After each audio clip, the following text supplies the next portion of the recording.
आनंदी जी पीहू को इंडिया से बाहर लेके जा रही थी। बस 1 घंटे में एयरपोर्ट आने वाला था, तभी उनकी कार एक रास्ते पर रुकती है, जिसे आनंदी जी बाहर देखती है तो सामने ट्रैफिक था जहां 2 कार का एक्सीडेंट हुआ था, जिससे वहां ट्रैफिक जाम हो गया था। आनंदी जी कार से बाहर आती है, तभी उनमें से एक बॉडीगार्ड आगे बढ़ के सब पता करके आता है और आनंदी जी को देख बोलता है, मैडम बस 15 मिनट में ये सब हट जाएगा, आप कार में बैठे। आनंदी जी हाँ में सिर हिला देती है और कार में बैठने जाती है कि तभी पीहू बाहर आती है और अपनी नीली आंखों से सब जगह देखने लगती है। तभी उसे सामने एक बड़ा सा मंदिर दिखता है, जिसे देख पीहू के चेहरे पर स्माइल आती है और वो आनंदी जी को देखते हुए बोलती है, मम्मा पीहू को मंदिर जाना है। आनंदी जी भी मंदिर को देखती है, उन्हें लगता है कार में बैठने से अच्छा है कि मंदिर में बैठा जाए। वैसे भी अब पीहू ने मंदिर देख लिया है, अब वो मानेगी नहीं जब तक मंदिर में नहीं जाती तब तक, इसलिए आनंदी जी पीहू का हाथ पकड़ के उसे मंदिर में लेके जाने लगती है। कुछ ही मिनट में आनंदी जी और पीहू महादेव के शिवलिंग के सामने खड़े थे। वही पीहू अपनी प्यारी मासूम नीली आंखों से शिवलिंग को टुकुर टुकुर देख रही थी। उसकी आंखों में एक अलग सी चमक थी। वो जल्दी से भागते हुए अंदर जाती है और शिवलिंग को पकड़ लेती है। उसे काफी अच्छा लग रहा था। वही आनंदी जी के चेहरे पर भी स्माइल आती है, क्योंकि बचपन से ही पीहू ऐसा ही करती थी। जब भी महादेव के मंदिर में आती थी ऐसे ही उनसे चिपक जाती थी।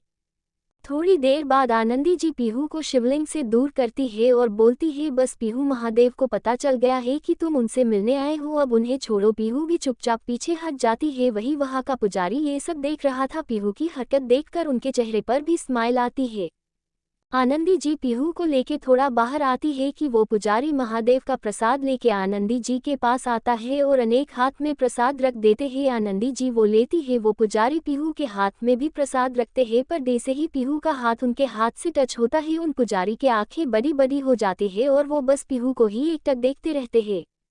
पीहू जल्दी से प्रसाद लेती है और अपने मुंह में डाल लेती है और मजे से खाने लगती है। वो पुजारी अभी भी पीहू के मासूम चेहरे को ही देख रहे थे। उनकी आंखों में कुछ था जो पीहू नहीं देख पा रही थी, पर आनंदी जी ने देख लिया था। वो जल्दी से पीहू को अपने पास लेती है और पुजारी जी को देख कहती है, क्या हुआ गुरुजी? वो पुजारी अब अपने होश में आते हैं और पीहू के मासूम से चेहरे को देख बोलते हैं, कुछ नहीं। इतना बोल के वो अपनी नज़र पीहू से हटा लेते हैं और जाने लगते हैं। पर ये बात आनंदी जी को खटक जाती है, क्योंकि जो व्यवहार अभी पुजारी का था उसे आनंदी जी के मन में डर बैठ गया था। वो फिर से पुजारी को रोकते हुए बोलती है, गुरुजी बताए क्या बात है? वो पुजारी पीछे मुड़ के आनंदी जी को देखते हुए कहते हैं, जिसे बचा के ले जा रही हो वही इसका रक्षक है। तुमने बहुत बड़ी गलती कर दी, उस दहलीज को लांघ कर तुम्हारी गलती की सजा अब इसे मिलेगी। इसका ये सुनते ही आनंदी जी का दिल बैठ जाता है। वो पीहू को कस के पकड़ के कहती है, ये आप क्या कह रहे हो? पुजारी आनंदी जी को देख बोलते ही, वही कह रहा हूँ जो दिख रहा है, आज इसका रक्षक भी इसे नहीं बचा पाएगा, वो ले जाएगा आज इसे अपने साथ ही। सुनकर तो आनंदी जी की धड़कन ही रुकने को जो जाती है। वो आगे कुछ कहती उससे पहले ही वहाँ उनका बॉडीगार्ड आता है और आनंदी जी को देख बोलता है, चलिए मैडम रास्ता क्लियर हो गया है। आनंदी जी को अब जल्द से जल्द इंडिया से बाहर निकलना था, इसलिए वो पीहू का हाथ पकड़ के बाहर की तरफ तेजी से जाने लगती है। पर जैसे जैसे आनंदी जी के कदम बढ़ रहे थे वैसे वैसे उनको गुरुजी की बातें याद आ रही थी। वो एक नज़र पीछे मुड़कर देखती है तो गुरुजी अभी भी बस पीहू को ही देख रहे थे। उनकी आंखों में पीहू के लिए चिंता देखी जा सकती थी। यही बात अब आनंदी जी को खाया जा रही थी। वो मंदिर से नीचे आती है और एक नज़र पीछे मुड़कर रास्ते को देखती है जहां से अभी वो निकल के आई थी। तभी उन्हें गुरुजी की बात याद आती है, आज इसका रक्षक भी इसे नहीं बचा पाएगा, वो ले जाएगा आज इसे अपने साथ। ही याद करके आनंदी जी जल्दी से पीहू को लेके कार में बैठ जाती है और ड्राइवर को बोलती है का जल्द से जल्द एयरपोर्ट लेने के लिए।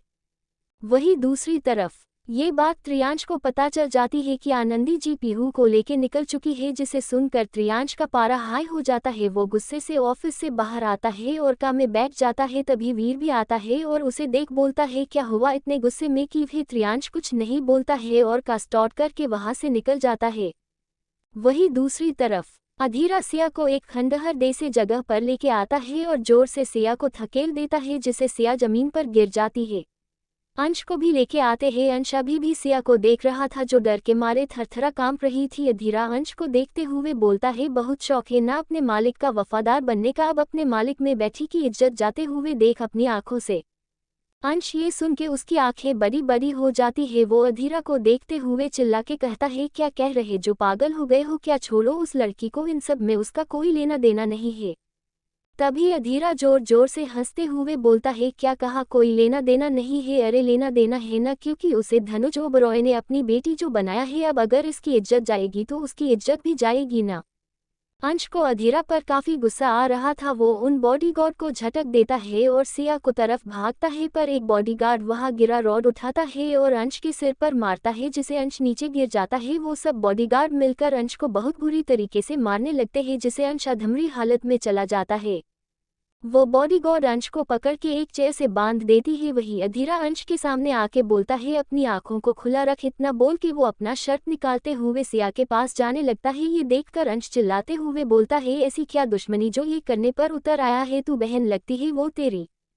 अंश की बात सुनकर अधीरा वही रुक जाता है और अंश को देख बोलता है, कोई सी सगी बहन है? जिसे सुन अंश बोलता है, सगी ना सही पर बहन तो है। जिसे सुन अधीरा गहरी सांस लेता है और अपने कदम सिया से पीछे लेते हुए अंश के पास आके बोलता है, हाँ चल, कुछ नहीं करता हूँ मैं। ये सुनकर अंश को राहत की सांस आती है, पर तभी अधीरा हंसने हुए बोलता है, मैं कुछ नहीं कर सकता, पर ये लोग तो कुछ कर सकते हैं ना। इतना बोल के अपने बॉडीगार्ड को कुछ इशारा करता है। वो बॉडीगार्ड सिया को हवस भरी नजरों से देखते हुए उसके पास जाने लगते हैं। वही दूसरी तरफ धनुज जी एक मीटिंग के लिए बाहर आए थे। वो मीटिंग खत्म करके अपनी काम में जाके बैठ जाते हैं। अब वो थोड़ा ठीक हो गए थे, अपने पैरों पर चलने लगे थे, पर अभी भी थोड़ा लगड़ा रहे थे। वो अपने काम में बैठते ही उनकी कार वहां से निकल जाती है, तो उनके कार के पीछे खड़ा आदमी अपना फोन निकाल के किसी को करता है और बोलता है, बॉस वो निकल चुके हैं।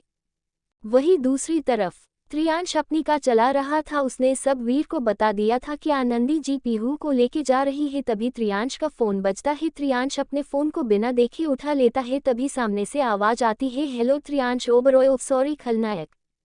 त्रियांश जो कार ड्राइव कर रहा था, वो ये बात सुनकर अपनी आंखों को छोटा करके अपने फोन को देखता है, जहां उसे अधीर का नाम दिखता है, जिसे देख उसका मूड और खराब हो जाता है। तभी सामने से आवाज आती है, हेलो कोई सुन रहा है? त्रियांश चीर के कहता है, कॉल किया है? वो बोल, चिंदी डायलॉग मत मार। तभी अधीर जोर जोर से हंसते हुए बोलता है, ठीक ठीक कहता हूँ, जो कहने के लिए कॉल किया है तो सुन, किस किस को बचाएगा? ये सुनते ही त्रियांश को कुछ समझ में नहीं आता है। तभी सामने से आवाज आती है, अरे तू खलनायक है तो क्या हुआ, मैं भी लुसीफार हूँ। हर बार तू बाजी मार गया, पर अफसोस इस बार नहीं। तुझे अब तक तो पता चल चुका होगा कि पीहू तुम्हारे घर में नहीं है। हाँ पता तो चल ही गया होगा, पर तुझे ये नहीं पता होगा कि मैं पीहू के का के पीछे ही हूँ। अब किसी भी पल पीहू को लेके यहाँ से उड़न छू हो जाऊंगा।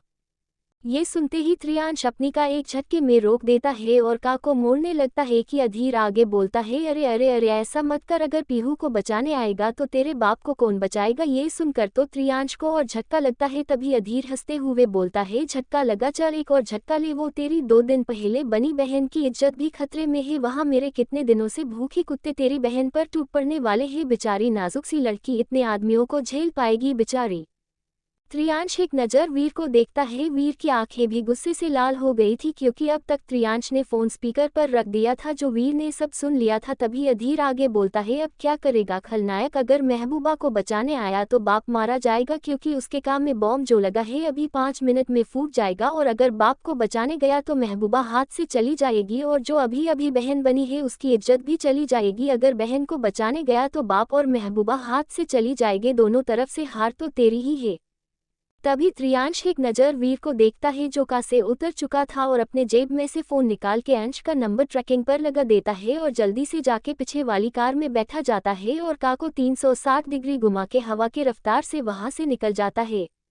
वही अधीर के कान में का को जोर जोर से बंद करने की आवाज आती है, जिसे सुनकर अधीर हंसते हुए बोलता है, अच्छा तेरा कुत्ता निकल गया उस लड़की को बचाने के लिए। चलो अच्छी बात है, बस वक्त रहते वहां पहुंच जाए, उस लड़की को बचा ले। चल रखता हूँ, वो क्या है ना, मेरी पीहू को भी तो लेके जाना है ना, उसके का के पीछे ही हूँ, कब तक उसे दूर रहूँ, अब रहा नहीं जाता है, अब उसे लेके चलता हूँ मैं। बाय, वीडियो कॉल करता हूँ, कॉल पिक करना जरूर। हाँ।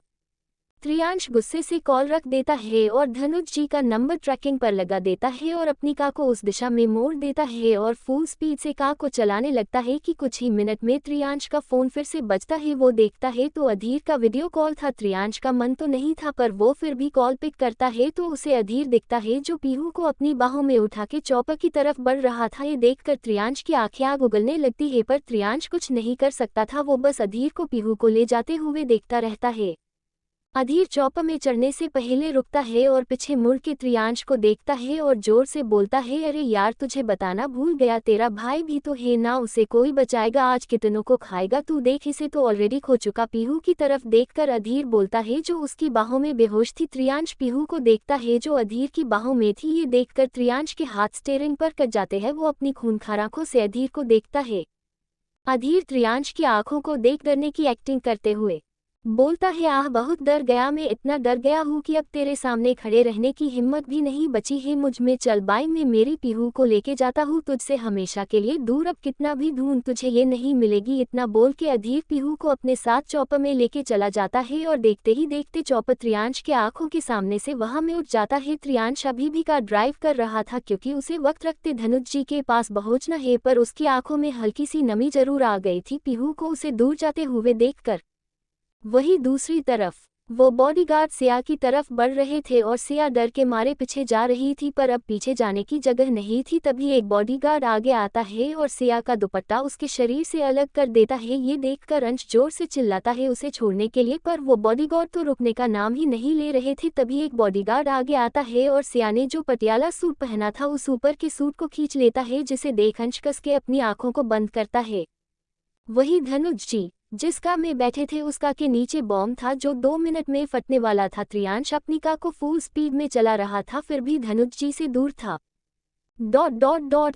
आप लोग मेरी स्टोरी डेविल इज बैक को अपनी लाइब्रेरी में सेव करके रखो ताकि जब इसका सीजन 2 आए तो आपको मेरी स्टोरी मेरी लाइब्रेरी में मिल जाएगी। अगर नहीं मिली devil is back season 2 search करे और ऑथर दर्शन कंबल डाले, आपके मिल जाएगी। अगर कल से चैप्टर चाहिए तो मुझे कमेंट जरूर करे भी दो। चलो सेकंड सीजन में मिलते हैं, आप लोग कमेंट जरूर करना। अगर कल से चैप्टर चाहिए तो मैं डाल DUGA, और हाँ अगर नहीं डाला या आपको मेरी स्टोरी नहीं मिली तो आप लोग मुझे इंस्टाग्राम पर भी मैसेज कर सकते हो। मेरी ID रविंदर CHODHRY है, एक बार मुझे मैसेज करे, वहाँ आप मुझसे बात कर सकते हो। मैंने भी अभी ही ओपन किया है। और bye wait for next part hand waving.